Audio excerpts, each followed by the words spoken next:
had to understand a couple of things. I had to understand some things in life don't make sense. I mean, why does a kamikaze wear a helmet? I don't get it. But the thing is, there are things in life that make absolutely no sense. We've got to therefore ask ourselves, why is something done the way it's done? Is it the most efficient way? American railway tracks are 4 feet, 8.5 inches wide.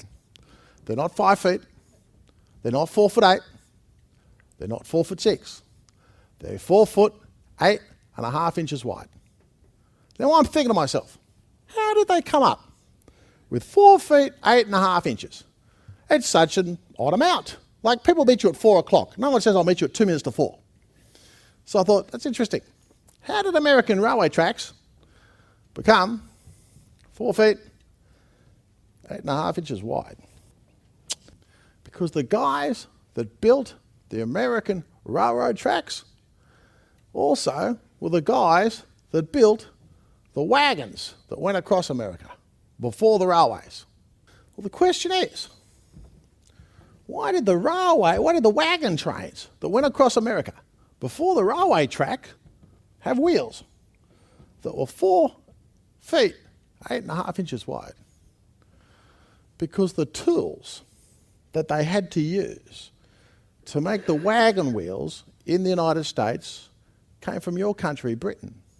They didn't have the forging instruments to make their own tools. They had to buy them from Great Britain.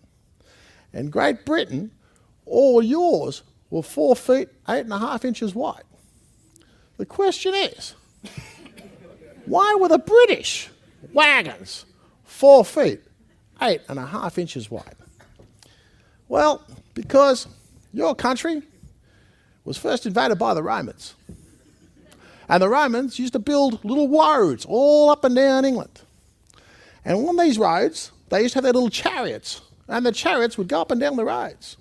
And as the chariots went up and down the roads in England, they would leave little ruts in the middle.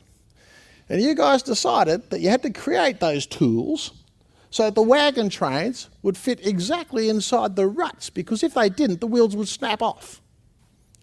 So, if the Roman chariots were 4 feet, 8.5 inches wide, you've now got to ask yourself, why? Well, Roman chariots, 4 feet, 8.5 inches wide. The reason is, ladies and gentlemen, when a Roman chariot went into war, the horses would get tired. You had to be able to carry 2 spare war horses. And the width of 2 horses' asses is exactly 4 feet, 8.5 inches wide. It is a horse's ass that is responsible for the American railroad system today. When you understand the systems and processes that we employ for all the different things around the world, you'll see just sometimes how crazy they really are.